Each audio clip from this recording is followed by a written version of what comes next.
A husband faked bankruptcy and overwhelming debt, forcing his wife to sign divorce papers to protect her, while actually just running away from his responsibilities. But the moment the ink dried, he rushed off to marry his mistress. Little did he know, at that exact moment, a lawyer would unexpectedly appear. Congratulations, you are the sole heir to an estate worth $150 million. Life turned upside down in a single night, and the ultimate revenge began. I set the roasting pan down on the stove, letting the rich aroma of a slow-cooked pot roast, savory gravy, and roasted vegetables fill our small suburban kitchen. Tonight, Nathan told me he had an important meeting with a potential investor and would be home late for dinner. Knowing how stressed he had been lately with his startup business, I went out of my way to prepare a lavish meal with all his favorites, hoping to give him a bit of warmth and comfort when he walked through the door. For 5 years as his wife, I was used to stepping into the background, being the solid foundation so he could fight his battles out in the corporate world. From the plates in the cupboards to the curtains on the windows, I had bought and arranged everything in this house with my own hands.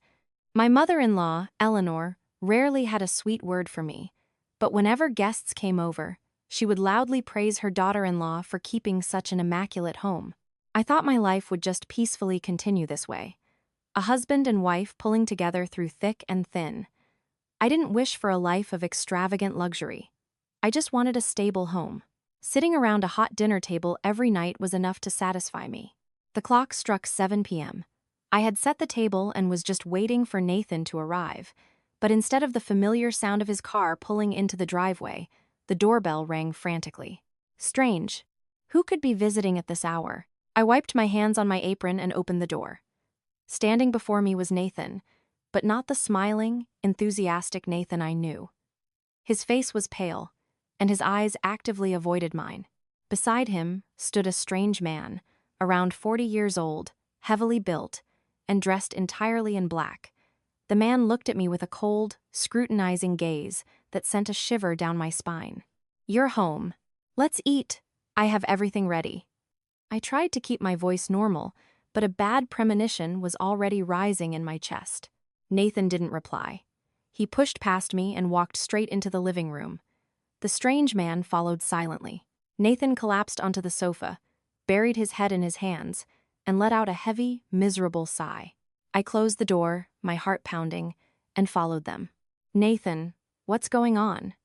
"Who is this?" I asked timidly. Nathan looked up, his eyes red as if he had been crying. He pointed to the man. "This is Mr. Russo. Anna, I'm so sorry. My business failed.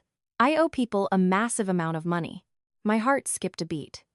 I sat down next to him, grabbing his trembling arm. "How much? Tell me, we can figure this out together." The man named Russo suddenly spoke up, his voice gravelly and threatening. $5 million. Principal and interest. All the paperwork is signed and legal. Today is the deadline. If Nathan here can't pay, don't blame us for getting ugly. $5 million. The number hit my head like a sledgehammer. $5 million. We could work our entire lives and never make that kind of money. The ground beneath my feet felt like it was collapsing. How? How could it be that much? Your business was doing fine. Nathan shook his head, his voice dripping with despair. "I hid it from you. I jumped into a project I thought would be a massive win. I lost everything. Now they are coming to collect, and they won't just stop at me. They'll harass you, our family. I can't drag you down to drown with me." I was in full panic mode. "So what do we do? We can sell the house, or borrow from friends and family." "It's too late for that." Nathan cut me off abruptly. He looked straight into my eyes, a strange, unfamiliar look I had never seen in our 5 years of marriage. "There is only one way to protect you." He paused, then uttered words I never thought I would hear in my lifetime. "We need to get a divorce." The word divorce came out of his mouth so lightly, yet it felt like a boulder crushing my chest. All the sounds in the room faded away, leaving only the deafening thud of my own heartbeat.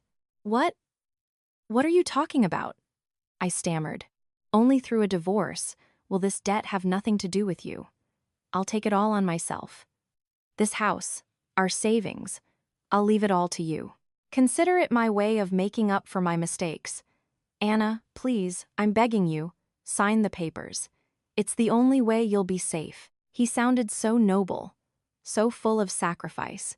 Yet, for some reason, deep down in my soul, a chilling sense of hypocrisy crept in. A husband who truly loves his wife, no matter how catastrophic the situation, would face it with her, not frantically push her away like a burden. Mr. Russo sat across from us, tapping his fingers impatiently on the coffee table. "Well, Nathan, does the missus agree? I don't have all night." Nathan acted like a man backed into a corner. He turned to me, practically pleading. "Anna, please. Consider this my final request. Sign it." He pulled a pre-prepared stack of documents from his briefcase. A divorce agreement. Every clause was meticulously drafted. The marital home would go to me. All debts would be solely his responsibility. Everything was prepared with terrifying precision. It was as if he had been planning this for a very long time. My mind went blank. I looked at the man I had loved and cared for unconditionally for 5 years, who was now forcing me to sign a divorce decree to protect me. Tears threatened to spill, but I swallowed them back. I looked at the hot dinner growing cold on the dining table, my heart breaking. "Fine," I whispered, my voice hoarse. "I'll sign." I took the pen.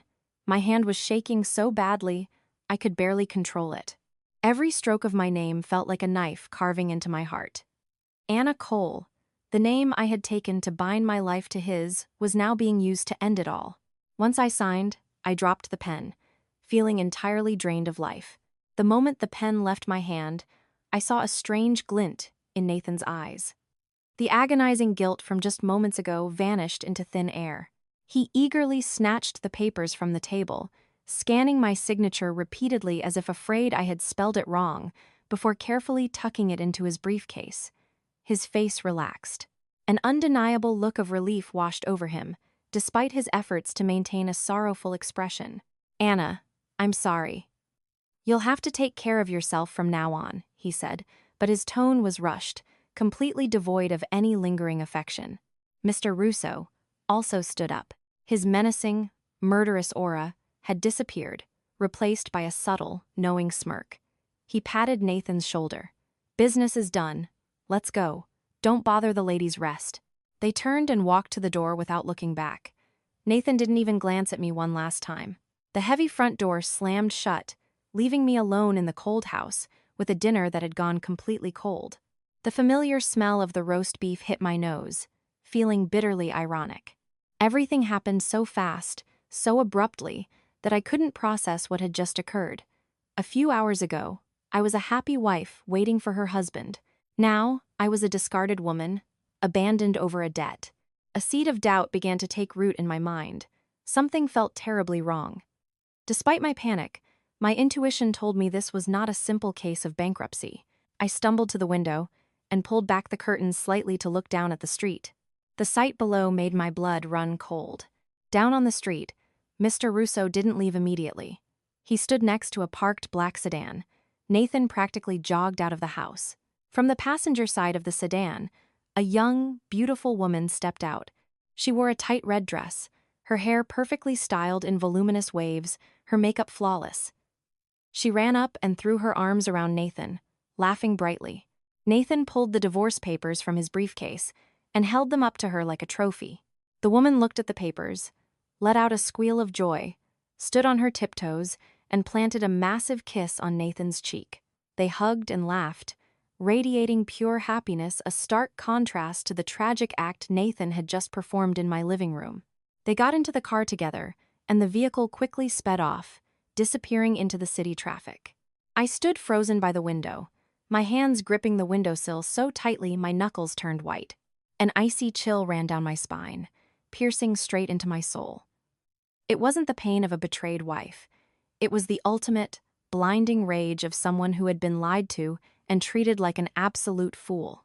So that was it. It was all an elaborately staged play. There was no bankruptcy. There was no sacrifice. There was no protection. Just betrayal and lies. He wanted to dump me to be with that woman. He was afraid of splitting assets, afraid of the messy legalities of a normal divorce. So he concocted this ridiculous debt to force me to walk away quietly, and even made me feel grateful to him for saving me. The resentment didn't pour out as tears. It froze solid in my chest. I didn't cry. Not a single tear fell.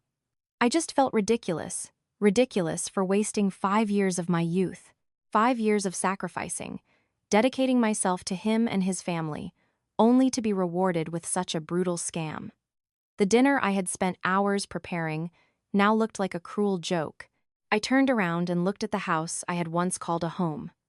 Everything was the same, but it all felt so alien. My love, my trust, had been ruthlessly trampled on. All right, Nathan, you wanted to play this game, so I'll play with you. You wanted me to disappear from your life cleanly. I will show you that my disappearance will be the biggest nightmare of your life. I walked to the dining table, picked up the cold food, and dumped it straight into the garbage disposal. The cold water washed it all away, just as it washed away the weak, forgiving Anna of yesterday. From this moment on, there would only be an Anna who knew how to take back what was hers. I didn't sleep a wink that night. I sat alone in the dark, looking out the window, my mind spinning with plans for revenge. The initial pain had cooled, leaving only absolute fury and an iron resolve. I would not let that cheating pair live happily ever after on the foundation of my sacrifice and naivety. The next morning, while I was still exhausted from a sleepless night, my phone rang. It was my ex-mother-in-law, Eleanor. I took a deep breath, adjusting my voice to sound tired and heartbroken before answering. "Hello, Eleanor," I breathed weakly. "Oh, Anna, honey, I just heard from Nathan." "Oh, you poor thing. Why is your luck so bad? Marrying a useless husband who loses his business and has to abandon his wife to save her." Eleanor's voice sounded sympathetic, but I knew perfectly well she was celebrating internally. She never liked me anyway, always believing I wasn't good enough for her precious golden boy. "I'll be okay, Eleanor," I forced a pathetic tone. "Well, the divorce is for your own good. Better than staying and drowning in his debt. You're still young. You can find someone else eventually. Just stay in the house, don't go anywhere. It's only right that Nathan left the house to you. I'll scold him and make sure he never bothers you again." She went on and on. It sounded comforting, but in reality, she was just verifying that the house was legally mine and securing a promise that I wouldn't cause trouble for her precious son. Shortly after, my sister-in-law, Lily, called. Her voice didn't even bother hiding her glee. "Anna, I heard the news. Don't be too sad, okay? My brother is an idiot, but at least he knew enough not to drag you through the mud with him. Don't worry, if you ever need anything, just ask me. I'll help if I can." "Help?" I laughed bitterly in my head. This girl had done nothing but leech money off her brother and sister-in-law her whole life. Now she was playing the benevolent savior. She was probably thrilled that the thorn in her side was finally out of the house. After those 2 incredibly fake phone calls, I felt more disgusted by their family than ever. A whole den of foxes, acting out plays for their own benefit.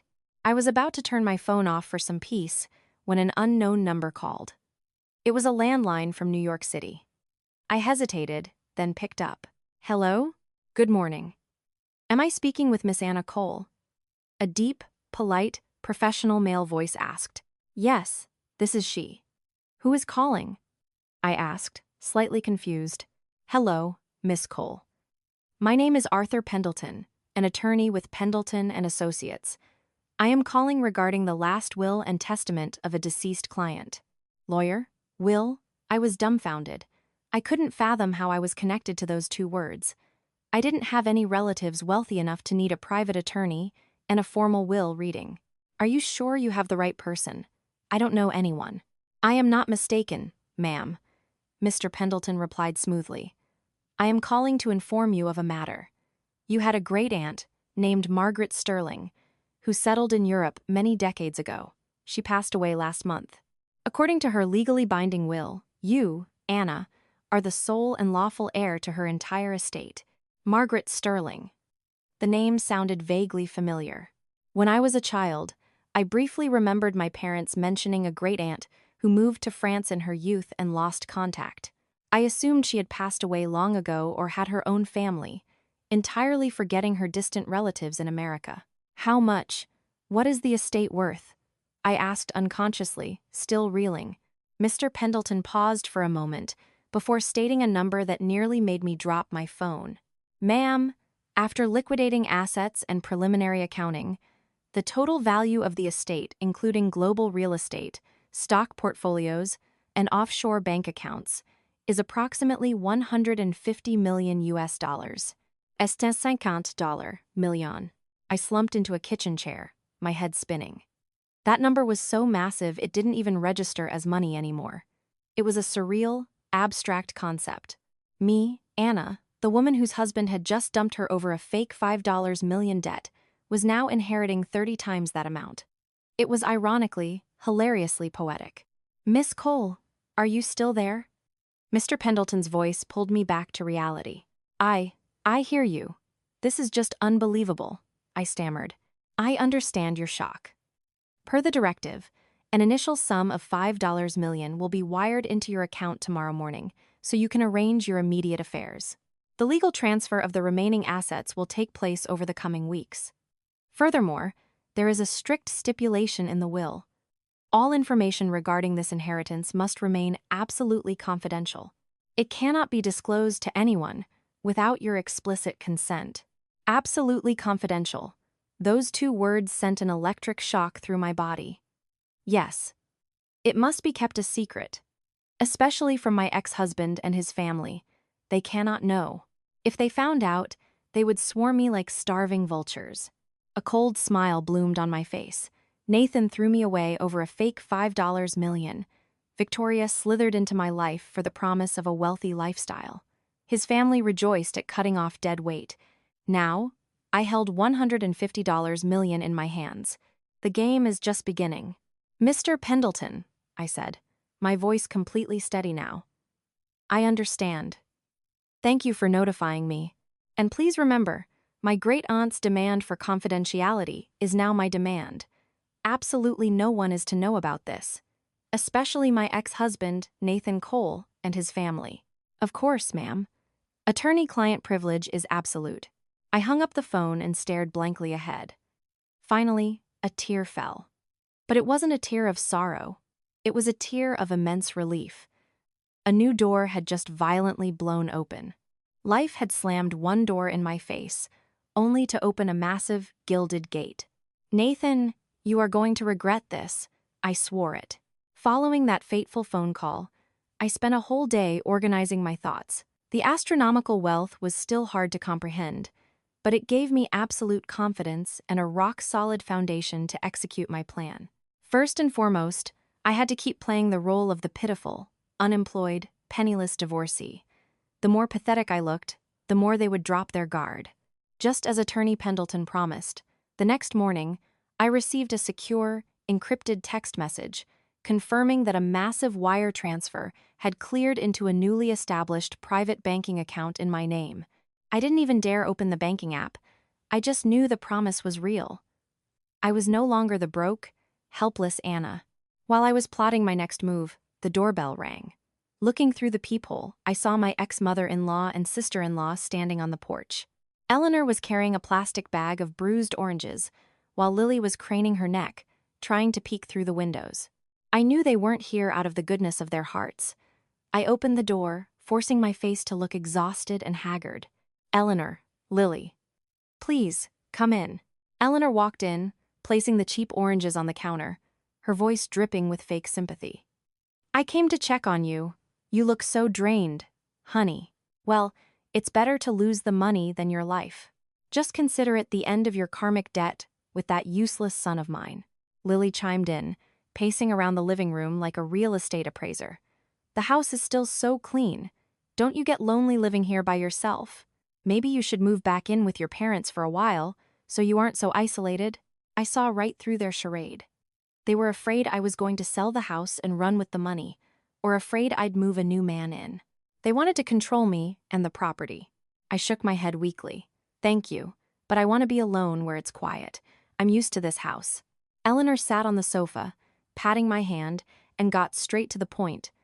Anna, don't get mad at me for saying this. Nathan took on that $5 million debt, but do you really think those mobsters will leave you alone? What if they come here looking for money? You're a woman living alone. What will you do? How about this? Just transfer the deed of the house to my name. I'll hold it for you in trust. If anything happens, I'm an older woman. It's easier for me to deal with those thugs. Once everything blows over, I'll transfer it right back. What do you think? I almost laughed out loud. What a sly old fox. She wanted to legally steal the house from me. If I agreed, there was no way in hell she'd ever transfer it back. I feigned absolute terror, pulling my hand away. No, Eleanor, I'm so scared. I don't want to sign any more legal documents right now. Nathan said he left the house to me free and clear. I don't think they'll come looking for me. Seeing I wasn't taking the bait, Eleanor looked annoyed but kept her sweet tone. I'm just looking out for you, sweetie. Think about it. I still treat you like my own daughter. By the way, since you quit your job, how are your finances? Do you need any help? Lily added. Yeah, Anna. Don't be shy. We're still family. Another trap. They wanted to see if I had any hidden savings they could drain. Thank you, but I still have a little bit of emergency savings left. It should last me a while. Once it runs out, I'll look for a new job, I replied, playing the part of someone backed into a corner. Hearing that I had nothing left for them to leech, the two women sat for a few more minutes before making their excuses to leave. Before walking out the door, Eleanor didn't forget to warn me. Think about what I said. I'm only doing this for your own good. I walked them to the door and slammed it shut the second they turned around. Their hypocrisy made me sick to my stomach. For my own good? They only cared about themselves. As soon as they were gone, I called Mr. Pendleton. Arthur. It's Anna. Good afternoon, Miss Cole. How may I assist you? Arthur, I need you to do me a favor. Hire a private investigator to look into my ex-husband, Nathan Cole, and his new mistress, Victoria Vance. I want to know their exact plans, specifically anything related to buying real estate, cars, or business investments. Consider it done, ma'am. I will deploy a team immediately. And one more thing, my voice dropped several degrees. I want you to buy a property for me. I want the most beautiful, most expensive penthouse available at the Pinnacle Tower in Manhattan. Handle all the paperwork under a blind trust. Let's call it the Sterling Trust. My name is not to appear anywhere on the public record. Arthur sounded slightly surprised, but maintained his flawless professionalism. Understood, ma'am. We will establish the trust and execute the purchase. The Pinnacle Tower. It was the most luxurious residential skyscraper in the city, an enclave for the ultra-elite. I remembered a time when Nathan pointed at a billboard for it and told me, when I make it big, I'm going to buy you a unit in there. Now, he was dreaming of that exact building with another woman. All right, Nathan. Let's see how it feels when your ultimate dream is snatched away by the wife you threw out like trash. My revenge starts with your wildest fantasy. A few days later, I received a secure text from Arthur Pendleton. Meet me for afternoon tea at the Whispering Willow, 3 p.m. It was a quiet, unassuming tea house tucked away in a leafy Brooklyn neighborhood, a place completely at odds with a high-powered Manhattan attorney or a woman worth $150 million. I appreciated his discretion. It only made me trust him more. I dressed in old, faded clothes and took an Uber to the location. The tea room was empty, playing soft acoustic music. Arthur was already seated in a secluded corner booth, a slim manila folder resting on the table. Seeing me, he stood and offered a polite nod. Good afternoon, Miss Cole. Please, have a seat. I sat down, my heart beating a little faster. What did you find? Arthur slid the folder across the table. Here is the preliminary report. According to our investigators, Nathan Cole is currently desperately trying to launch a smart home tech startup. He has sunk all his capital and taken out massive, high-interest loans to fund it. Meanwhile, Victoria Vance, after securing their marriage certificate, has been pressuring him to buy a luxury home. They've toured a few properties, and their ultimate goal is the grand duplex penthouse at the Pinnacle Tower. The first page of the file featured a covertly taken photograph of Nathan and Victoria holding hands in the opulent lobby of the Pinnacle. Victoria looked radiant, her eyes full of greedy dreams. My heart no longer ached. I only felt a chilling disgust. Her dream was built on a foundation of lies and someone else's suffering. The penthouse is currently unlisted, but available, Arthur continued. The asking price is $10 million. If you give the word, we can close the deal immediately. Here are the documents establishing the Sterling Trust. All your future assets can be held within this entity to guarantee absolute privacy. I flipped through the paperwork and nodded firmly. Do it. Buy it immediately in cash. I want this closed as fast as humanly possible. And remember, absolutely zero leaks regarding my identity. A flicker of surprise crossed Arthur's eyes at my sheer ruthlessness, but he quickly jotted down notes. Understood, ma'am. It will be handled quietly and efficiently. Leaving the tea house, my steps felt lighter. The first chess piece had been moved. I was laying out a beautiful, gilded trap, and the prey was blindly celebrating their victory without a clue. That evening, as I sat sorting through old belongings, preparing mentally to throw out the past, my phone rang. It was an unknown number. I picked up, and a shrill, smug voice pierced my ear. "Hi, Anna. It's Vicky." I remained silent. This girl actually had the nerve to call me. Sensing my silence, Victoria felt emboldened. Her tone shifted to a sickly sweet, bragging whine. I didn't call for any special reason. Just wanted to share some good news. Nathan and I are buying a new house. It's a penthouse at the Pinnacle Tower. It is so gorgeous, Anna. It has a private rooftop terrace, overlooking the whole city skyline. Nathan said he wants to make it up to me, to give me the best life possible. He even said that living with you was so suffocating, he couldn't achieve his true potential. Now that he has me as his muse, he can finally be his true self. Every word was designed to be a needle stabbing my pride. But strangely, I didn't feel pain. I just felt an overwhelming urge to laugh. She was passionately describing a dream property that I had literally just ordered my lawyer to buy out from under her. I forced out a heavy, dramatic sigh. Is that so? Congratulations to you both. Oh, come on, Anna, don't be sad, Victoria mocked, feigning sympathy. Fate is just fate. You can't force it. Oh, and Nathan mentioned you too. He said that even though you're divorced, if you ever end up on the streets, he won't let you starve. He's such a good man, isn't he? I smiled coldly. Yeah, he's great. Well, I won't bother you anymore. We're putting down the deposit this weekend.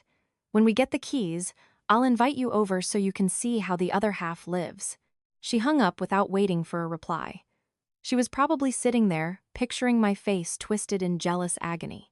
But she was wrong. She had no idea she was bragging about a phantom dream.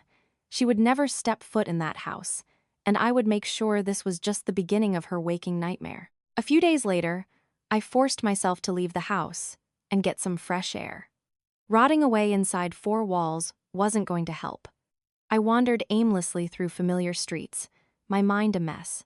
As fate would have it, my feet led me toward the downtown county courthouse, where the city clerk's office was located. And then I saw them. Nathan and Victoria. Nathan was wearing a sharp, tailored suit, and Victoria was in a pristine white dress, looking every bit the blushing bride. They walked out of the courthouse hand in hand, carrying a crisp, official-looking document folder. Their faces were glowing with happiness. Victoria even held the marriage certificate up, resting her head on Nathan's shoulder to take a selfie. Their smiles felt like a direct insult to my existence.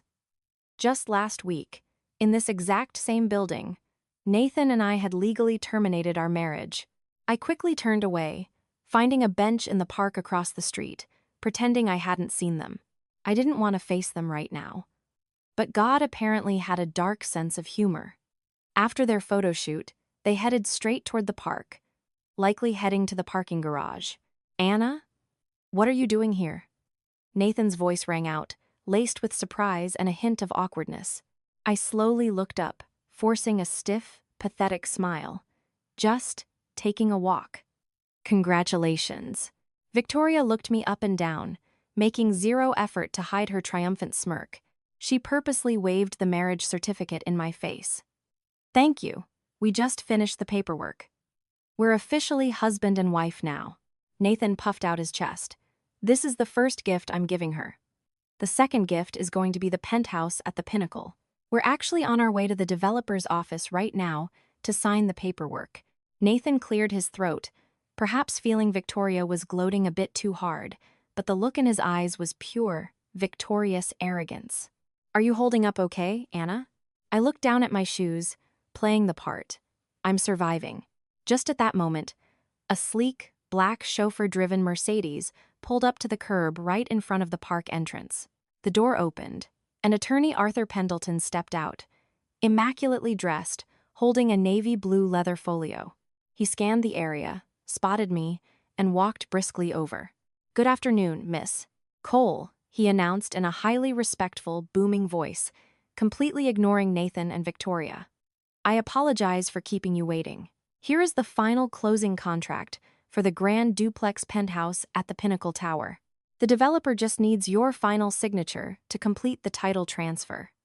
Everything has been paid for in full, in cash." He opened the leather folio and presented it to me. The bold letters at the top read, "Purchase Agreement, Penthouse Duplex P1." And right below it, the purchasing entity, the Sterling Trust. The air around us instantly froze. The smug smile on Victoria's face solidified into a grotesque mask of shock. Her eyes widened, staring intensely at the contract, then back at me. Absolute disbelief written all over her features. The marriage certificate in her hand suddenly looked like a cheap piece of trash. Nathan's jaw practically hit the pavement. His face morphed rapidly from shock to confusion to deep suspicion. "Lawyer? The Pinnacle? Anna. What is the meaning of this?" I calmly took the Montblanc pen Arthur handed me, not even bothering to read the fine print because I knew his team had executed it flawlessly. I signed my name under the representative line for the Sterling Trust. My signature was sharp and decisive. I handed the folio back. "All done. Thank you, Arthur. I appreciate your hard work." "It is my privilege, ma'am." Arthur bowed slightly. "The final legal deeds and the keys will be delivered to your residence by the end of the week. I will take my leave now." With that, he turned on his heel and walked back to his car with professional grace, leaving behind a suffocating, heavy silence. Nathan was the first to break it. He pointed a trembling finger at me. "Anna, explain this. Where did you get the money to buy a penthouse at the Pinnacle? In cash? What game are you playing?" Victoria snapped out of her trance. She shrieked, "Yeah. Where did you get that kind of money? Did Nathan secretly give it to you? Nathan, tell me the truth. Did you hide millions of dollars to give to her?" I slowly stood up, brushing an imaginary speck of dust off my coat. I looked dead into Nathan's eyes, then shifted my gaze to Victoria's panicked, furious face. For the first time since the divorce, a genuine, cold smile graced my lips. "Where did I get the money? I believe that is absolutely none of your business, Mr. Cole." I enunciated every word perfectly. "We are divorced." I turned to Victoria. "And you? You should ask your shiny new husband what exactly he promised you, and if he actually has the capability to deliver on those promises." Without giving them a chance to respond, I turned my back and strolled away leisurely. Behind me, I could hear Victoria screaming accusations, and Nathan frantically trying to explain himself. I swear to God, I didn't give her a single dime. I have no idea what the hell is going on. Fight! Suspect each other. The seeds of discord had been planted, and I knew they would quickly sprout and strangle their so-called true love. The rush of satisfaction from seeing their devastated faces faded quickly, replaced by a cold, calculating calm. This was just the appetizer. I knew that after today's shock, they wouldn't just leave me alone. As expected, over the next few days, my life experienced a series of covert disturbances. First, a mutual friend of mine and Nathan's called to check in. After some fake pleasantries, she got straight to the point. "Anna, what have you been up to? Nathan told me you just bought a cash penthouse at the Pinnacle. Hiding your wealth from your friends, huh?" I let out a tired laugh into the receiver. "Who is spreading that nonsense? I just got divorced. I have no job, and I'm living off my savings. Where would I get the money for a luxury penthouse? Nathan probably saw someone who looked like me and is losing his mind." The more casually I denied it, the more confused my friend became. She stuttered an awkward goodbye and hung up. I knew my denial would be relayed word for word back to Nathan, and it would only drive him crazier. Why would a penniless woman have a private attorney and sign documents for a massive real estate transaction? The mystery would eat him alive. Next up were my former mother-in-law and sister-in-law. This time, they didn't come to the house. Eleanor called me. Her tone was entirely different, no longer condescending or fake sweet, but cautious and probing. "Anna, I heard a rumor. Did you win the lottery or something?" "No, Eleanor. Why would you ask that?" I played dumb. "Well, Nathan said he saw you with a fancy lawyer signing papers for a multi-million-dollar apartment. If you struck it rich, you should share the good news. We used to be family, after all." She tried to sound chummy. "That's ridiculous, Eleanor. Nathan must have been hallucinating. I sit at home all day, I don't go anywhere. And a lawyer? With what money would I hire a lawyer?" I firmly denied everything. I knew their family was sitting on pins and needles. If my sudden wealth was real, it would be a massive psychological blow to them. They had thrown me away like an old rag, and now that rag was potentially shining brighter than anything they owned. It made them burn with curiosity and envy. Meanwhile, I received an update from Arthur. Nathan and Victoria had gotten into a massive blowout fight. After the incident at the courthouse, Victoria refused to believe Nathan hadn't hidden money from her to give to me. Nathan was losing his mind trying to figure out what happened. He even hired a cheap private investigator to dig into Arthur Pendleton and the Sterling Trust. But his efforts were entirely futile. Arthur had built a flawless fortress. The Sterling Trust was registered offshore with corporate proxies that had absolutely zero connection to me. Every avenue was a dead end. His inability to find the truth made Nathan even more irritable. He started taking his anger out on Victoria, blaming her for putting him under so much pressure. Their relationship, built entirely on shallow promises of wealth, began showing massive cracks. I watched it all unfold from the shadows. I didn't need to do much.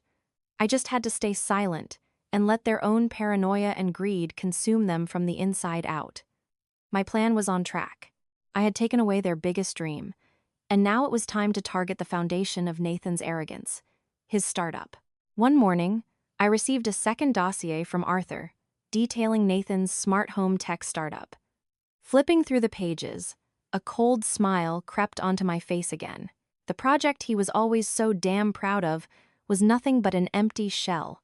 Arthur's report was thicker than I expected, and every line exposed Nathan's incompetence and delusion. His revolutionary smart home tech was just cobbled together from existing open-source software. There was no true innovation. His business model was entirely unrealistic. To maintain appearances and rent a flashy office, Nathan had burned through his seed capital and borrowed heavily from dangerous shadow lenders at predatory interest rates. The fake $5 million debt he used to force our divorce was actually a reflection of his real debt load hidden beneath the surface. Most importantly, the report highlighted that the survival of Nathan's entire company currently hinged on a single angel investor, a Mr. Harrison. Harrison was poised to inject a massive round of funding that would allow Nathan to bring his product to market. Without that capital, Nathan's company would collapse within a month. Mr. Harrison. That was Nathan's Achilles heel. I picked up the phone and called my lawyer. "Arthur, I've read the report. I want you to execute 2 directives. Awaiting your instructions, ma'am. First, find a way to approach this investor, Mr. Harrison. Don't do it directly. Use a third party, a premier investment consulting firm. Paint a very clear, data-driven picture of the hidden risks and terrible financials of Nathan's startup. Simultaneously, present him with a much more lucrative, much safer investment opportunity. I don't care what that opportunity is. Invent one if you have to. The end goal is to make Mr. Harrison pull his term sheet from Nathan's company." Arthur paused for a few seconds to strategize, then replied, "Highly feasible. We have the financial analysts and the network to execute this naturally, leaving no fingerprints." "Excellent. Second," I continued, "use the Sterling Trust to legally incorporate a brand new tech company. Call it Sterling Tech Innovations. Register it in the exact same sector as Nathan's company. Then, deploy aggressive corporate headhunters. Approach Nathan's key engineers and top sales executives. Offer them double their current salaries. I want his entire core team gutted. This time, Arthur couldn't hide the surprise in his voice. Miss Cole, you wish to directly compete with him? I don't want to compete, I replied, my voice deadpan. I want to eradicate him. I want his passion project, his pride and joy, to die in the womb. Leak rumors to the industry press that a massive whale with bottomless pockets is entering the space. Just the rumor alone will make his smaller vendors panic. Understood, ma'am. We will initiate immediately. The necessary capital will be drawn from your accounts. Money is no object, I said, and hung up. I leaned back in my chair, looking out at the sunny day, but my heart felt like ice. What am I doing? I'm turning into a ruthless, calculating monster. But then, the image of Nathan and Victoria hugging and laughing in the courtyard flashed in my mind, erasing any hesitation. They didn't leave me a way out to survive. Why should I show them mercy? The following days were a waiting game. I ignored the probing calls from friends and the passive-aggressive texts from my former in-laws. My mind was entirely focused on the chessboard I had set up. And soon, the good news arrived. Arthur reported that his proxies successfully convinced Mr. Harrison to pause his investment to reevaluate market conditions. Simultaneously, Sterling Tech Innovations was officially launched, and the headhunting campaign began. Nathan's chief technology officer and head of sales were the first to accept offers they couldn't refuse. A perfect noose was tightening. Nathan, meanwhile, was still distracted by his new life with his beautiful new wife, still dreaming of the day his project would launch, and they would move into a penthouse. He had absolutely no idea that a Category 5 hurricane, engineered by his discarded wife, was silently bearing down on him, ready to wipe out everything he owned. My silence was my deadliest weapon. While I relaxed at home, reading books, arranging flowers, and receiving daily briefings from Arthur, the storm outside began to rage. It started with whispers. Suppliers providing hardware for Nathan's company suddenly received anonymous consulting calls, hinting that a massive competitor, Sterling Tech, was about to dominate the market and that Nathan's financials were in the red. At first, they were just rumors, but when Nathan's CTO and his top sales director abruptly resigned to join Sterling Tech just a week later, the panic became real. News in the tech startup world travels faster than light. Word spread that Nathan's company was a sinking ship burning cash, teetering on bankruptcy. The remaining employees started panicking, seeing the pillars of the company walk out the door, and hearing rumors of a wealthy competitor. Morale shattered. The smart ones quietly submitted their resumes to Sterling Tech. The collapse of a company usually starts with the collapse of faith, and I had successfully annihilated that faith. At the same time, the shadow lenders Nathan had borrowed from smelled blood in the water. Mr. Russo, the fake loan shark who was actually a real loan shark, Nathan owed money to noticed Nathan missing interest payments.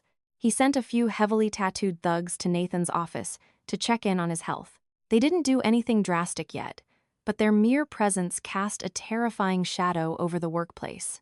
Nathan naturally hid all this from Victoria. He tried to maintain the facade that everything was under control, but he forgot that Victoria lived in a different world, a world of high society gossip, country clubs, and wealthy housewives with nothing better to do. One afternoon, while Victoria was getting a manicure at a high-end spa, her best friend leaned in and whispered, "Vicky, how is Nathan's business actually doing? I heard a rumor that his company is drowning in debt, and the mafia is showing up at his office. People are gossiping about it all over the local tech forums." I could only imagine Victoria's face at that moment transitioning from shock to fury, and finally, utter humiliation. The thing she feared most wasn't Nathan going broke. It was losing face in front of her snobby friends. She had bragged endlessly about her genius CEO husband and her luxurious future. Now, she was staring down the barrel of becoming the laughingstock of her social circle. That night, Victoria went home and interrogated Nathan. Another explosive fight erupted. Nathan denied everything, claiming it was just a smear campaign by a rival company trying to ruin him. Victoria half believed him, But her anxiety was peaking. The dream of the pinnacle penthouse had vanished, and now her title as a CEO's wife was crumbling. I sat in my old, quiet house, holding a hot cup of Earl Grey tea, silently reading Arthur's daily report. It detailed the chaos at Nathan's office, the screaming matches at his house, and the panic among his vendors. Everything was going exactly as planned. Nathan's ship was taking on water, and I wasn't going to stop until it sat at the bottom of the ocean. My patience finally paid off.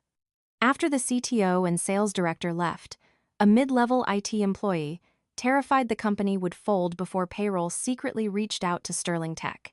To prove his worth to his new employer, he handed over several internal documents, including access to an old company email account Nathan rarely used but forgot to delete. And in that inbox, I found exactly what I needed. A scanned PDF of a loan agreement between Nathan Cole and Frank Russo. The amount, exactly $5 million. The stated purpose, personal consumer loan.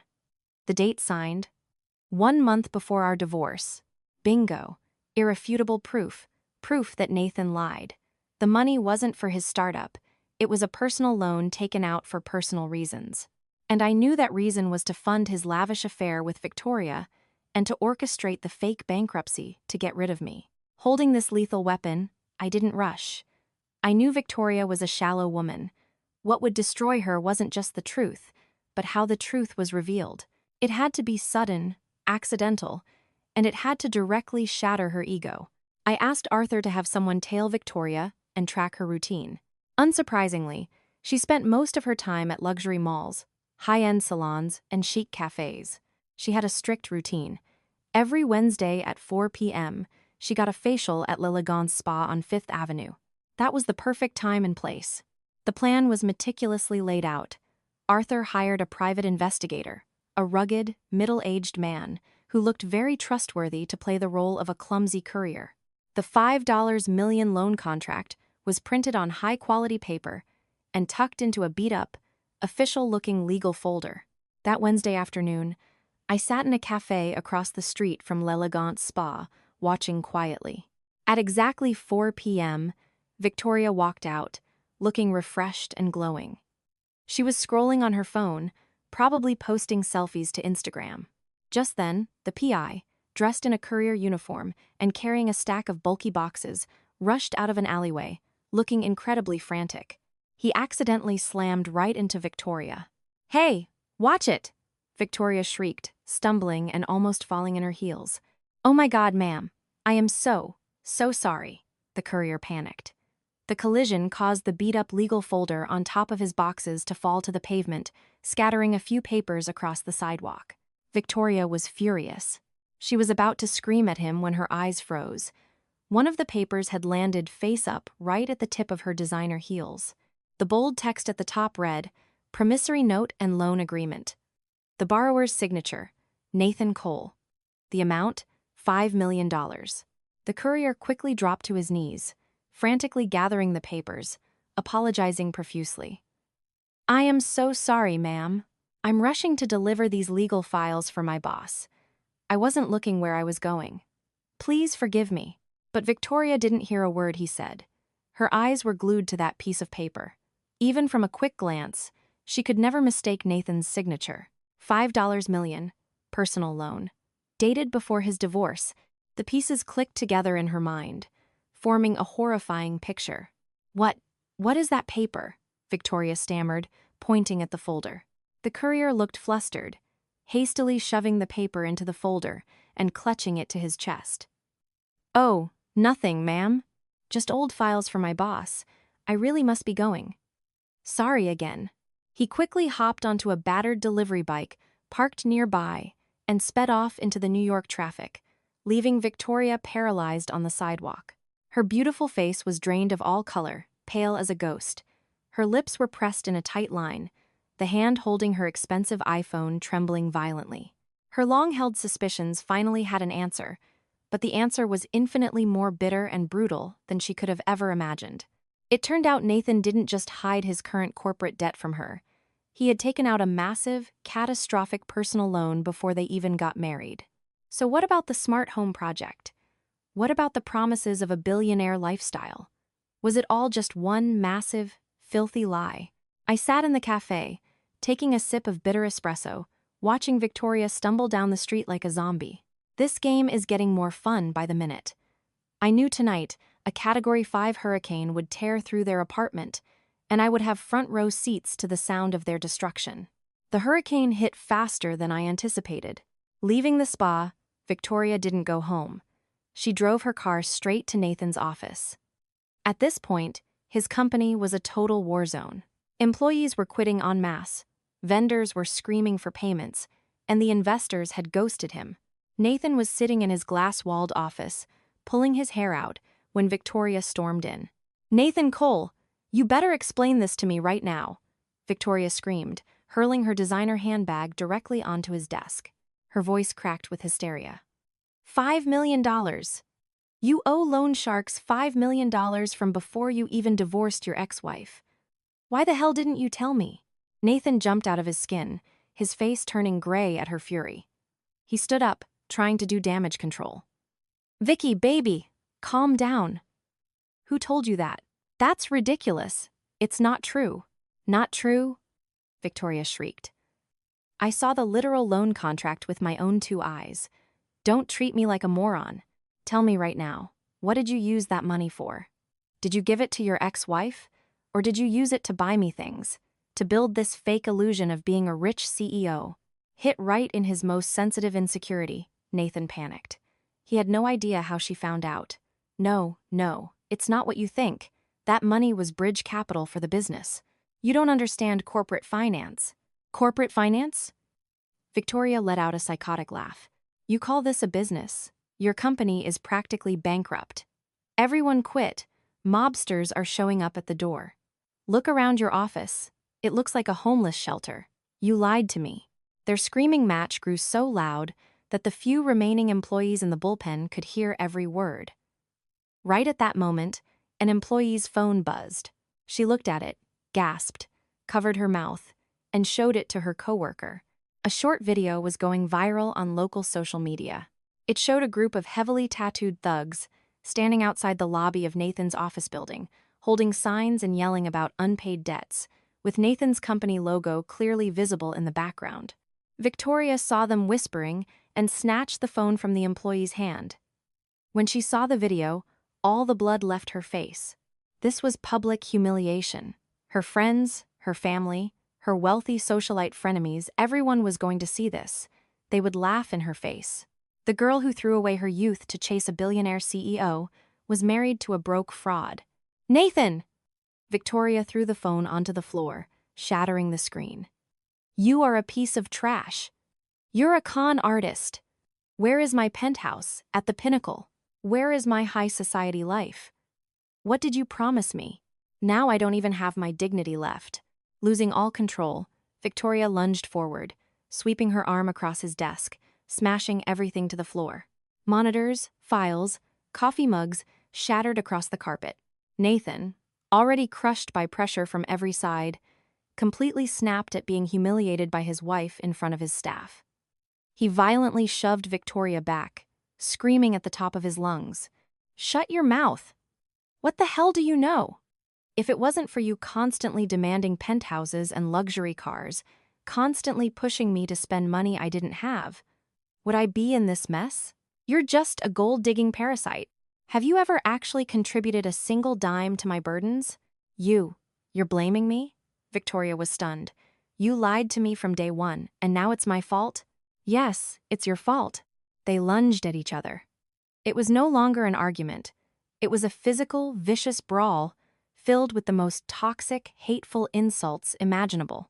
The sweet, romantic promises they once whispered had mutated into sheer venom. The employee whose phone was smashed had quickly pulled out a backup phone and quietly recorded the entire chaotic meltdown. That night, I received an anonymous email containing the full, unedited video of the office brawl, along with a short message. "Miss Cole, I am a former employee of Nathan's. I can't stand his hypocrisy anymore. I wish you all the best." I watched the video on loop. Not a single ripple of pity crossed my heart. This was the inevitable end of their toxic relationship. But I knew there was still one final blow left to deliver. One last, brutal truth needed to be exposed to put the final nail in the coffin. The truth about the real reason Nathan divorced me. Nathan and Victoria's relationship was shattered beyond repair. Victoria had moved out of his apartment, but they hadn't officially filed for divorce yet because they were still arguing over money, and Nathan was pathetically trying to beg her to stay. This was the perfect time to play my final trump card. I wanted Victoria to know that she wasn't some inspirational muse who gave Nathan the courage to leave a bad marriage. I wanted her to know that she was the exact reason Nathan orchestrated a disgusting, cowardly play to throw away a wife who had supported him through his hardest years. The person uniquely qualified to deliver this message was Frankie Russo, the man who played the fake loan shark in Nathan's living room. I called Arthur. Arthur, find a way to contact Mr. Russo. I have a proposal for him. With his extensive network, Arthur quickly made discreet contact with Frankie. At this point, Frankie was furious because Nathan actually did owe him real money and was completely defaulting on the payments. When Arthur's proxy met with Frankie, the offer was simple and irresistible. Someone wants to anonymously pay off $2 million of Nathan's debt to you, in cash, immediately. In exchange, you just need to do one tiny favor. In a coincidental run-in with Nathan and Victoria, you need to accidentally let slip the story of how Nathan hired you to fake a $5 million bankruptcy to scare his ex-wife into a fast divorce. Do that, and the money is yours. The benefactor will never be revealed. For a loan shark like Frankie, this was the deal of the century. He recoups a massive chunk of bad debt and doesn't get his hands dirty. He agreed instantly. The accidental encounter was orchestrated at a quiet, upscale coffee shop where Nathan had begged Victoria to meet him for a final attempt at reconciliation. I wasn't there, but an operative from Arthur's firm sat at the adjacent table, recording the audio and texting me live updates. While Nathan and Victoria were having a tense, hushed argument, Frankie strolled into the cafe. Spotting Nathan, he grinned widely, walked over, and slapped Nathan hard on the back. "Nathan, my man. Long time no see. Is this the new girlfriend? She's gorgeous." Nathan jumped in his seat, his face draining of blood. He frantically made eye signals for Frankie to shut up and walk away. But it was too late. Frankie continued in his booming, obnoxious voice, completely ignoring Nathan's panic. "You are one lucky bastard. You know that? You dump the old ball and chain and immediately upgrade to this beauty. Gotta hand it to you, that little play we put on at your house worked like a charm. Faking a $5 million mob debt so your ex-wife would get terrified and sign the divorce papers without asking for half your assets. Brilliant. You're a slick guy, Nathan." Every word Frankie spoke hit Victoria like a physical blow to the head. She sat completely paralyzed, her head snapping from Nathan to Frankie. "Play? Fake debt? What? What are you talking about?" Victoria's voice trembled. Frankie suddenly put a hand over his mouth, acting like he just realized he made a massive blunder. "Oh. You didn't know? Oh crap. Nathan didn't tell you how he hired me to play a loan shark to scare his ex-wife into signing the papers quickly so he could marry you. My bad, man. I'll just leave you two to talk. Catch you later." With that, Frankie practically sprinted out of the cafe, leaving behind a suffocating, lethal silence. Victoria sat frozen.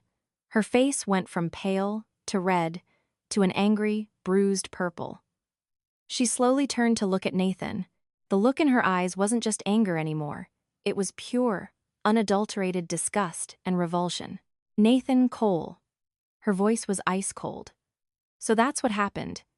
You aren't just a liar and a failure. You are a disgusting coward. You staged a filthy, theatrical scam to throw away a woman who stood by you." She let out a dark, cynical laugh.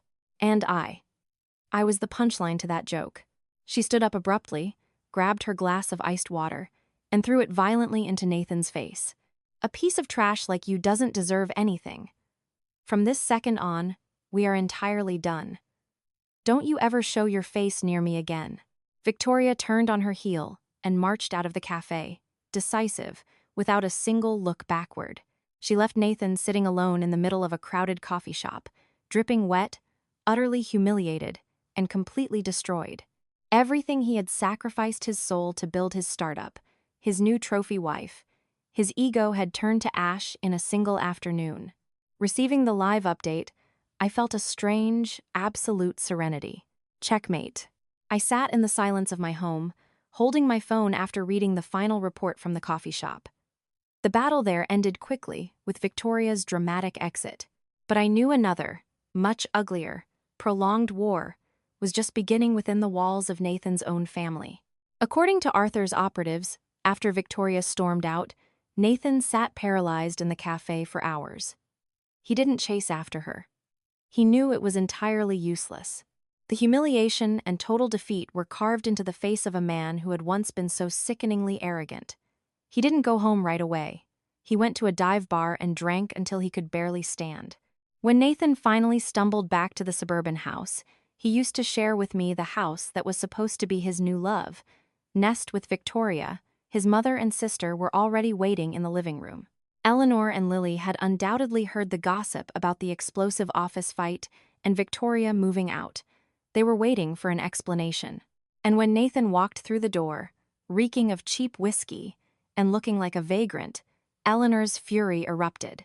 "Look at yourself. Look at what you've become," Eleanor shrieked, all the sweet, coddling tones she used for her golden boy completely gone.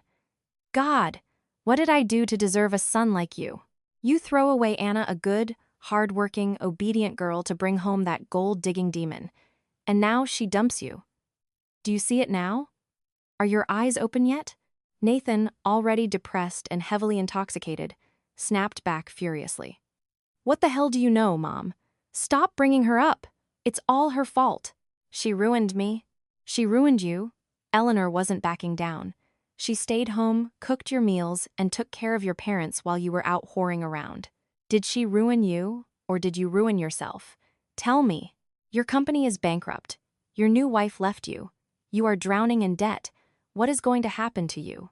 What is going to happen to us?" Lily, sitting on the sofa, started crying and whining.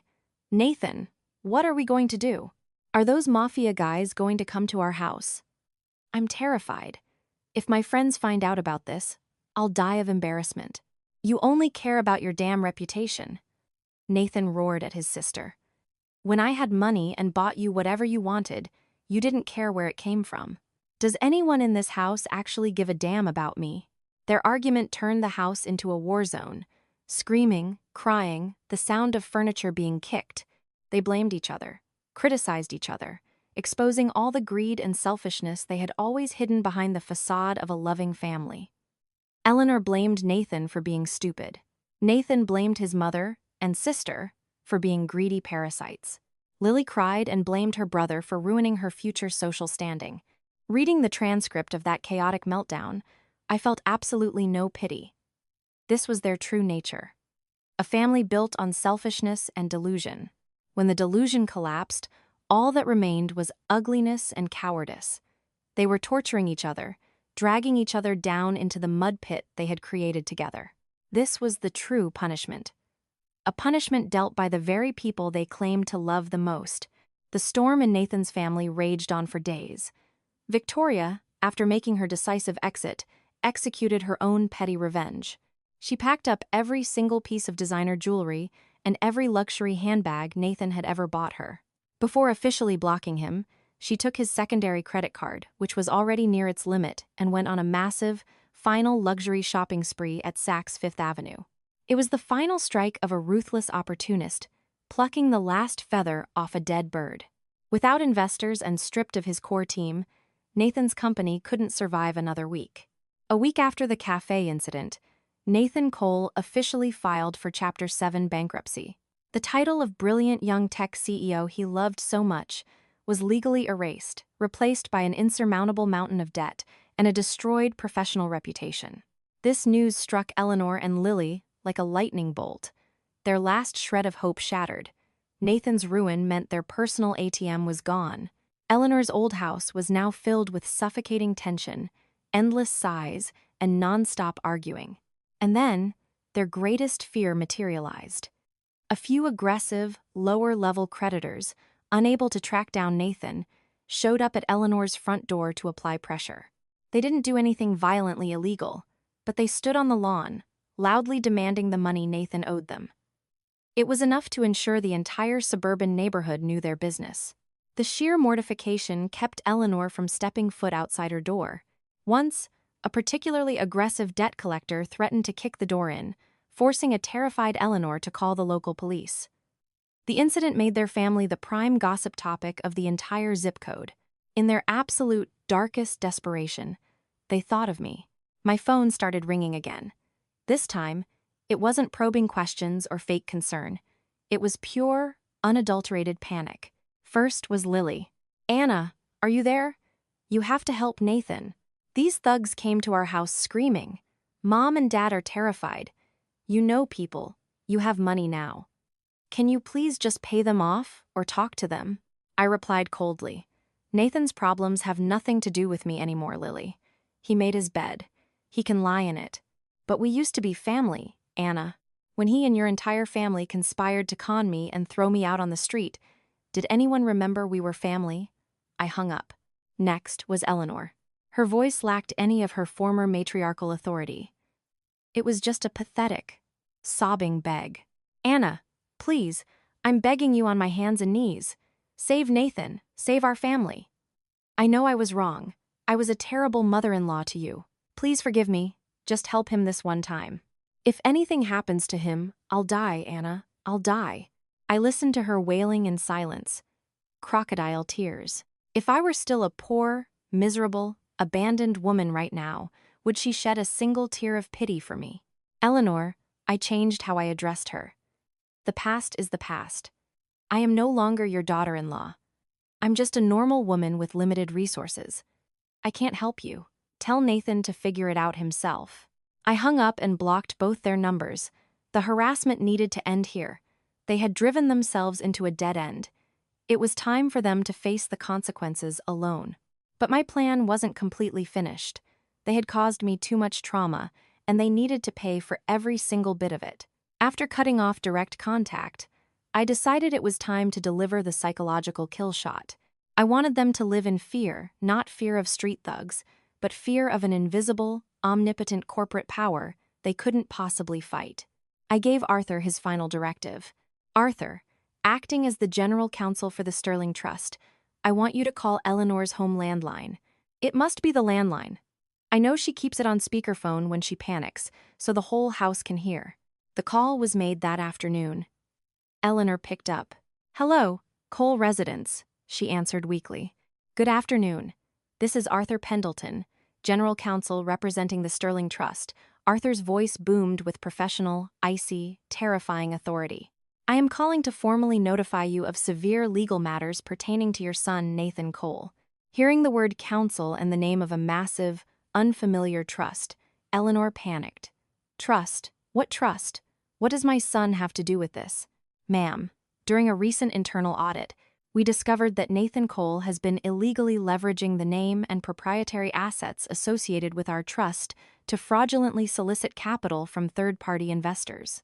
Furthermore, he engaged in highly illicit financial transactions that have caused severe reputational damage to our firm. We have acquired irrefutable evidence of these federal offenses." Every word Arthur spoke fell like an anvil on Eleanor's head.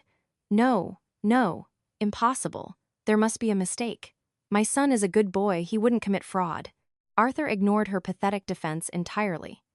"The Sterling Trust is not interested in excuses, ma'am. We operate solely on evidence. Due to the severe, criminal nature of Mr. Cole's actions, our firm is officially filing a federal lawsuit against Nathan Cole for wire fraud, corporate espionage, and grand larceny. Additionally, we are issuing a blacklist notice to all major financial institutions within our global network, effectively ending his ability to ever conduct business or secure credit again." "Oh my God, no. Please, sir, I beg you, don't do this," Eleanor screamed hysterically. "He's just a foolish boy. Please spare him. We'll pay you back. Our family will pay the damages. Ma'am, this matter has escalated far beyond financial restitution. It is now a matter of federal law and corporate integrity. This concludes my formal notification. Good luck to you and your family." Arthur hung up cleanly, giving them zero opportunity to beg or negotiate. I knew that after that call, Nathan's entire family would descend into sheer, apocalyptic terror. They didn't know what the Sterling Trust was, or how massive it was. All they knew was that their son had provoked a corporate titan, and the consequence was federal prison. Exactly as predicted, 15 minutes later, my unblocked burner phone rang. It was Nathan. His voice wasn't angry. It was trembling with absolute primal terror. "Anna, is it you? Are you behind all this? That Sterling Trust. It's yours, isn't it? Are you trying to put me in federal prison?" I chuckled softly. "What are you talking about, Nathan? I don't understand." "Stop playing dumb!" he screamed, his voice cracking. "If it's not you, who is it?" "Anna, I'm begging you. I know I was a monster. Please, let me go this one time. Tell me how much money you want. I'll work like a dog for the rest of my life to pay you. Just don't send me to federal prison, please." In the background of the call, I could hear Eleanor wailing and Lily screaming, "Why did you even call her? She's the one trying to kill us." And Nathan screaming back, "Shut up. If I don't beg her, I'm going to spend the rest of my life in a cell." It was a chaotic symphony of terror, blame, and despair. I spoke calmly into the receiver. "Nathan, you reap what you sow. Take care of yourself." I hung up and crushed the burner phone. From now on, they would live in constant, agonizing fear, waiting every day for a federal subpoena that would never arrive. They would never know there was no massive corporate lawsuit. It was all a psychological ghost I created. But to them, this invisible threat hanging over their heads was far worse than any actual punishment. Having planted the seed of eternal terror, I decided it was time to collect my literal dues. Not because I needed the money, but because I wanted to erase every single trace of my contributions to that ungrateful family. I sat down and meticulously drafted an itemized list. Item 1. A vintage 18K gold and diamond Cartier tennis bracelet I bought for Eleanor's 60th birthday using my own hard-earned savings. Item 2. The $10,000 cash Lily borrowed for a down payment on a new car, promising to pay me back, but conveniently forgetting. Item 3. The 8.5-inch OLED 4K TV and the premium Sonos surround sound system in their living room, which I bought so the family could enjoy movie nights. I still had the receipts. Item 4. Various other high-ticket furniture items I had purchased to make their house a home over the past 5 years. In total, it amounted to nearly $35,000. To me, now, it was pennies.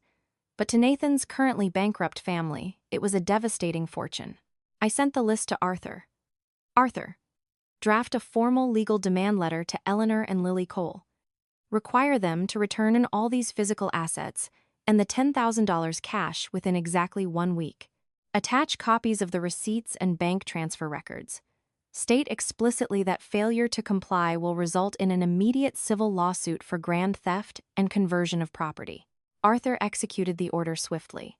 The certified legal threat was hand-delivered to Eleanor's door. Their reaction was exactly as I anticipated. Lily was the first to call my lawyer's office, screaming like a petulant child. "Is Anna insane? Is she even human? Demanding back gifts and old TVs? Is she trying to literally kill our family?" Arthur's paralegal responded calmly. "Those assets were purchased with Miss Cole's personal funds. The cash was a documented loan. Since she is no longer legally tied to your family, she is reclaiming her property. You have 1 week." "I won't pay." "What is she going to do about it?" Lily challenged. "Then we will see you in civil court," the paralegal replied smoothly. "We imagine a felony conviction for grand theft on a young woman's permanent record might make finding a job or a respectable husband quite difficult." The line went dead. I knew we had hit Lily's weak spot. She was arrogant, but terrified of ruining her social future. Then came Eleanor's desperate plea to the law firm. She didn't cry. She tried to guilt-trip. How can she be so cruel? That bracelet has sentimental value. Doesn't she fear karma for being so heartless? Arthur personally took the call. "Ma'am, when your family conspired to defraud my client and throw her on the street, did you fear karma? You can refuse to return the items, but if you do, Nathan Cole will be named as a co-conspirator in the lawsuit. Considering his current legal vulnerabilities with our trust, adding another felony charge probably isn't wise. The threat worked flawlessly. The fear of the Sterling Trust had broken their spirits entirely. They had no fight left in them. Exactly 1 week later, on the final day of the deadline, a courier arrived at Pendleton and Associates with a large lockbox. Inside was the Cartier bracelet, the various household items, and a cashier's check for $10,000. For the TV and sound system, they begged to pay the depreciated cash value in installments. Receiving confirmation that the items were surrendered, I felt no joy or nostalgia. I just found it pathetic. I ordered Arthur to immediately auction the bracelet and the items. I took the total sum, including Lily's $10,000, and ordered Arthur to wire every single cent directly to a charity funding education for underprivileged orphans. I didn't need their dirty money. Keeping those items would only pollute my new life. I wanted to completely cleanse my past, discarding anything tied to that toxic family. They didn't appreciate my sacrifices for 5 years, so I turned those sacrifices into something meaningful for people who actually needed it. With everything settled, total silence fell. No more angry calls, no more begging. The Cole family had effectively vanished from my universe. A few weeks later, Arthur sent me a final status report, wrapping up this chapter of my life. The report stated that after liquidating whatever they had left to pay me back, the Cole family was completely destitute. Eleanor and Richard Sr. had to take out a predatory reverse mortgage on their home just to pay off the most violent of Nathan's loan sharks. Eleanor's health plummeted after the chain of traumatic shocks. She was now mostly bedridden, drowning in regret. Lily, terrified of her family's ruined reputation and the lingering threat of debt collectors, hastily married a much older, wealthy man from the Midwest. It was a loveless marriage, made purely for financial survival. As for Nathan, he was completely destroyed. He lost his company, lost his trophy wife, was hated by his family, and was constantly looking over his shoulder for the mafia and the phantom federal lawsuit. He had become a ghost. Word was he had fled the East Coast entirely, running off to some dying Rust Belt town in Ohio to work cash-in-hand blue-collar jobs, living out of cheap motels, paranoid and miserable. Reading this report, my heart was incredibly still. I didn't feel triumphant, and I didn't feel vindictive. I just felt an infinite, weightless relief. The debts of the past were fully paid. They had to pay the price for their actions. Not because I was evil, but because their own greed and betrayal led them directly off a cliff. The old chapter of my life was officially closed. I looked around the modest, quiet house I had lived in for 5 years. It held more sad memories than happy ones. It was time to leave. It was time to start a new life, a life that truly belonged to me. The paperwork for the grand duplex penthouse at the Pinnacle Tower was finalized. Arthur had the keys and the deed delivered to me personally. It was all securely held under the Sterling Trust. I didn't move in right away. I wanted my new sanctuary to be entirely unique, without a single trace of my past life. I hired the top interior design firm in Manhattan. My instructions were simple: make it elegant, warm, and a reflection of me. No more dark, heavy furniture to suit Nathan's tastes. No more traditional decor to please a mother-in-law. Every paint color, every silk drape, every piece of custom Italian furniture was chosen by me. I went with a palette of creamy whites, soft champagnes, and seafoam greens, creating an atmosphere of absolute tranquility. I placed a grand Steinway piano in the corner of the massive living room overlooking the glass balcony. I didn't know how to play yet, but I knew I was going to learn. I dedicated a massive room to be a custom library, with floor-to-ceiling mahogany shelves filled with all the books I finally had time to read. The renovations took nearly 3 months, and those were the 3 months where I finally felt alive. Going to the site every day, picking out the finest details, it wasn't just building a house, it was rebuilding my soul. On moving day, I didn't tell anyone. I didn't have much to bring from the old house anyway. Most of it was tainted. I only packed a few suitcases of clothes, my favorite books, and photos of my late parents. I drove my new car, a sleek, understated, but incredibly expensive Porsche to the old suburban neighborhood one last time. I didn't go inside. I just parked on the street and looked up at the familiar window for a long time. That was where I had cried, laughed, hoped, and despaired. Now, it was all in the rearview mirror. I started the engine, hit the gas, and merged into the city traffic without a single glance backward. The new penthouse welcomed me with brilliant sunlight and a breathtakingly expansive view of the Manhattan skyline. From the upper terrace, the entire glittering city was laid out at my feet. That evening, after the private housekeeping staff had put everything in its perfect place and left, I poured myself a glass of vintage Cabernet Sauvignon. I stood on the private terrace, letting the cool evening breeze run through my hair. Below me, the city lit up like a galaxy of stars. I took a sip of the wine, the rich, complex flavors dancing on my tongue. For the first time in my entire life, I felt absolute, unadulterated peace and freedom. I didn't have to wait up for anyone. I didn't have to sacrifice my happiness to please anyone. From this day forward, my life was entirely my own. My new life flowed gently and meaningfully. The massive fortune didn't turn me into a spoiled, reckless socialite. Instead, it gave me the freedom to pursue everything I had ever dreamed of, but never had the time or money to do. I enrolled in high-end floral design classes, traditional Japanese tea ceremonies, and private piano lessons.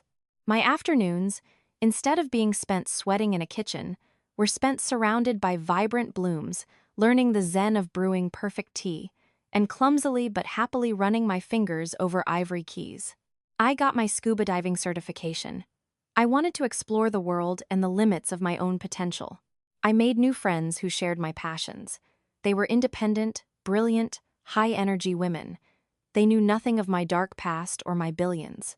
To them, I was just Anna, a single woman who loved art and travel. Around them, I didn't have to be cautious or play a subservient role. Occasionally, Arthur Pendleton would call to update me on my portfolio. The trust's investments were generating massive, steady returns. The number in my bank account only grew larger. Once, he hesitantly reported, "Miss Cole, Nathan Cole's bankruptcy proceedings have officially concluded. All remaining liquid assets were seized by the federal courts to pay off his creditors." "Is that so?" I replied, my voice completely flat. The news didn't stir a single emotion in me anymore. "And one more thing," Arthur added. "His mother, Eleanor, has called my office several times, begging for your private number and address. She claims she wants to apologize to you in person. Per your standing orders, we denied all access. You did perfectly." "Keep it that way," I said. "I don't need her delayed, pathetic apologies. Forgiving is easy. Forgetting is not. I don't want anyone from that bloodline infecting my peace ever again." One evening, I drove past a wildly expensive, exclusive Michelin star restaurant that Nathan and I used to only stare at from the outside. I pulled over, handed my keys to the valet, and walked in alone. I ordered the most expensive items on the menu, things I used to crave, but never dared to dream of buying. The food was exquisite, but that wasn't what made me happy. The happiness came from knowing I could do this entirely on my own, without relying on or waiting for the charity of a man. My life was now overflowing with positivity. I learned how to love myself, how to nurture my own emotions. The scar in my heart would probably never vanish completely, but it no longer throbbed with pain. It was just a quiet reminder of a foolish past and a testament to the powerful, untouchable woman I had become today. Time flew by. A year had passed since I moved into the Pinnacle. My life was perfectly aligned, peaceful, and autonomous. One winter morning, I was at JFK Airport, waiting in the first-class lounge for a solo holiday trip to Europe. While sipping a latte, a familiar figure caught my eye. It was Victoria. She no longer possessed the arrogant, glamorous aura she used to flaunt. The designer coat she wore looked heavily worn and out of season. Her makeup was rushed and couldn't hide the deep, exhausted bags under her eyes. She was dragging a massive, cheap suitcase by herself, looking incredibly stressed and haggard. Victoria saw me too. Her eyes widened in sheer shock, which rapidly morphed into bitter jealousy, and finally, crushing, humiliating shame. She immediately ducked her head, pulling her suitcase as fast as she could toward a dark corner, desperately pretending she didn't know me. I just smiled faintly and went back to reading my novel. She and I existed in two entirely different universes now. Any resentment I once held had evaporated like mist. I didn't care if she lived well or miserably, because her existence was entirely irrelevant to me. A few months later, at a college alumni gala, I coincidentally heard an update about Nathan's family from an old classmate. "Did you hear?" the classmate gossiped. "Nathan Cole completely fell off the map. Word is he's living in a trailer park somewhere in Ohio, doing manual labor just to survive. His mom is chronically ill after the stress of losing the house, and his sister married some old guy out in the sticks and is miserable, fighting about money every day." The people at the table whispered and gossiped. Some offered fake pity. Others said it was pure karma. I sat there, quietly taking a sip of my champagne, and didn't join the conversation. How they ended up, how they lived, that was the path they chose. When they ruthlessly conspired to shove me out of their lives, they sealed their own ultimate fate. I no longer held any blame, and I no longer needed to gloat. My heart was perfectly clear and light. The Anna of the past, the woman who only knew how to live for a husband and his toxic family, who always put everyone else's happiness above her own, was truly dead. The Anna of today is a free, incredibly wealthy woman who knows exactly what she is worth. I have money, I have time, I have wonderful friends, and most importantly, I have absolute peace in my soul. Looking out the massive windows of my penthouse, the city was glittering and alive. In the distance, the dawn was breaking, painting the sky in vibrant hues of gold and pink, signaling the start of a brand new day. My life was exactly like that sunrise.